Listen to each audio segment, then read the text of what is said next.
প্রিয় দর্শক, আমরা উসমান হাদির মতো এমন সৎসাহসী নেতা বাংলাদেশে পাবো কি পাবো না এটা আমার জানা নাই। তাকে নিয়ে আমি অনেক স্বপ্ন দেখেছিলাম। তিনি ঢাকার ৮ আসন থেকে এমপি হয়ে সংসদে প্রবেশ করে পুরা সংসদ ভবনটাকে তিনি কাঁপাবেন, দুর্নীতিবাজ নেতাদের তিনি দুলাই করবেন, বাংলাদেশে ইনসাফ কায়েম করবেন। কিন্তু তা আমরা হতে দেয় নাই, তাকে রাস্তাঘাটে গুলি করে হত্যা করে ফেলেছি। তবে হত্যাকারীদের বিচার করতে পারি না, হত্যাকারীদের বিদেশ থেকে আনতেও পারি না, এমনকি ভালো কোথায় আছে তাও নির্দিষ্ট করে বলতে পারি না। প্রিয় দর্শক, আমি অনেক কষ্ট নিয়ে বলতেছি, উসমান হাদির মতো নেতার হত্যাকারীদের বিচার করতে পারি না, এমন দেশের রাজনীতির উপর লানত পড়ুক, এমন দেশের সংসদের উপর লানত পড়ুক।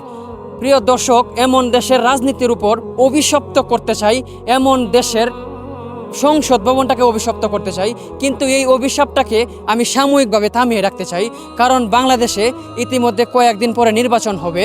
সেই নির্বাচনের পর যে সরকার গঠন করবে, আর সরকার গঠন করার পর উসমান হাদির ভাইয়ের হত্যাকারীদের অতি শীঘ্রই যদি বিচার করতে না পারে, তাহলে পুনরায় অভিশাপ দিয়ে আমি আমার প্রতিবাদী কণ্ঠে অভিশাপ দিব আমার সোনার দেশের রাজনীতিবিদদেরকে, এমনকি সংসদ ভবনটাকে।